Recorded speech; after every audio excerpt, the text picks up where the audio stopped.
नमस्कार मंडळी, स्वागत आहे आपलं गौरवशाली इतिहास चॅनलमध्ये। आज आपण एका मंदिराला भेट द्यायला आलोत। हे मंदिर म्हणजे राजमाची किल्ल्याच्या पायथ्याशी असलेल्या राजमाची या गावात असलेलं गोधनेश्वराचं मंदिर। गोधनेश्वराचं हे मंदिर सातवाहन कालातील असून या मंदिरामध्ये जो काही गोमुख आहे त्या गोमुखातून पूर्ण वर्षभर पाण्याचा प्रवाह वाहत असतो। तो पाण्याचा प्रवाह सतत वाहून या तलावामध्ये त्याचं पाणी येत राहतं। तर हा कार्यक्रम वर्षभर चालू असतो। म्हणजे ते पावसाळ्यामध्ये फक्त ते पाणी येतं असातला काही भाग नाही, पण उन्हाळ्यामध्येही तुम्हाला ते पाणी पाहायला मिळतं। तर या मंदिराच्या आतमध्ये काय काय आहे आणि त्या मंदिराची रचना कशी आहे तर ती आपण पाहूयात।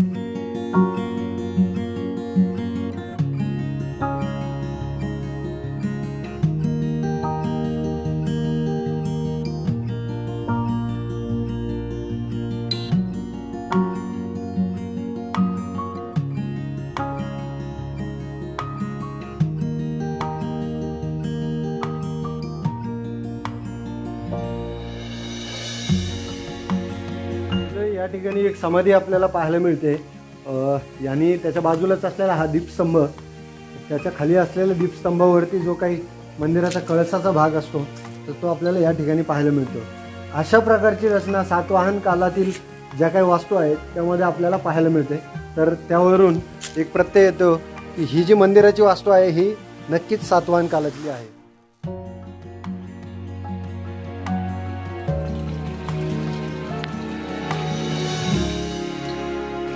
मंडळी, हेच ते गोमुख ज्यामधनं वर्षभर या पाण्याचा झरा वाहत असतो।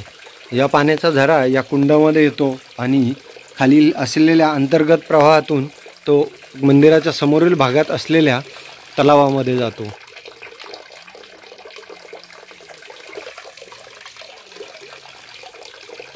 मंडळी, या ठिकाणी तुम्ही भेट द्यायला आल्यानंतर या ठिकाणी असलेल्या या ज्या कुंडामध्ये आपले हातपाय स्वच्छ करू नका, कारण याचं पाणी आपल्या देवाच्या पूजेसाठी वापरलं जातं।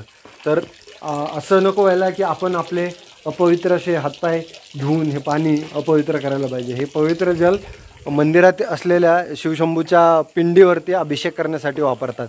तर त्यामुळे या जागेचं आणि या कुंडाचं पवित्र राखा। मंडळी, हे मंदिर संपूर्ण दगडाचं बनवलेलं आहे।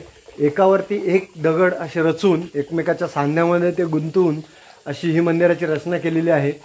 हे वैशिष्ट्य सातवाहनकालीन वास्तूमध्ये आपणास पाहायला मिळतं। या मंदिराचा सभामंडप आणि जो काही प्रदक्षिणा मार्ग आहे तर हा पूर्ण 22 खांबावरती तोलून धरलेला आहे। तर या मंदिराची आतली रचना कशी आहे ती पाहूयात आपण।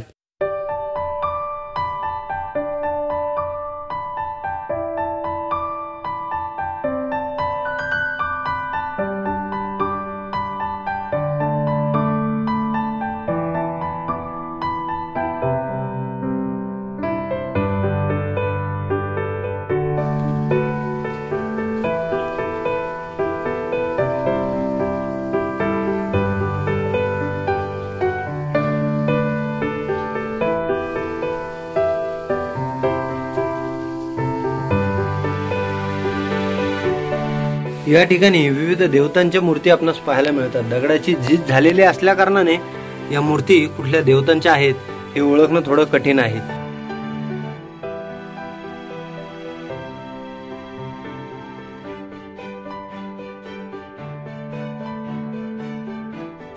सभामंडपाच्या देवळीमध्ये असलेली श्री गणेशाची मूर्ती आपल्याला सहज ओळखता येते। शेंदूर चर्चेत असलेली ही मूर्ती आपलं मन मोहून घेते। त्याचबरोबर झीज झालेली श्री गणेशाची मूर्ती आपणास पाहायला मिळते।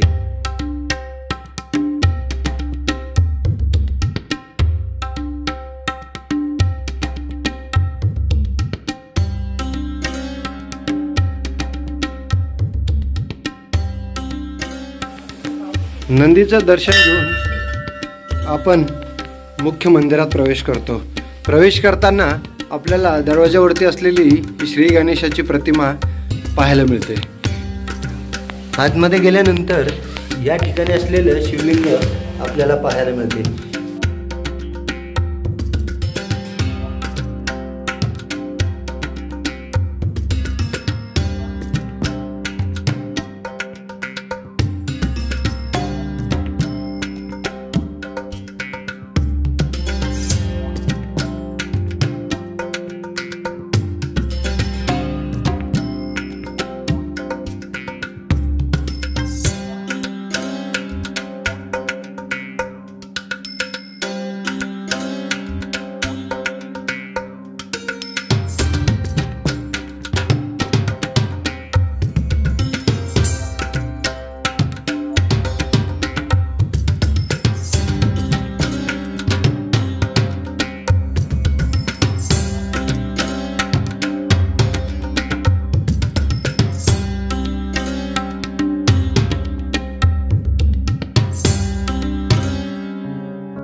मंदिराच्या समोरच असलेल्या या उदयसागर तलावामध्ये खूप अशी मासे आपणास पाहायला मिळतात.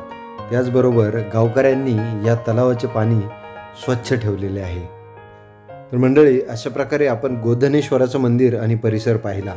तर आजचा व्हिडिओ आपणास कसा वाटला हे आम्हाला कमेंट बॉक्सद्वारे नक्कीच कळवा.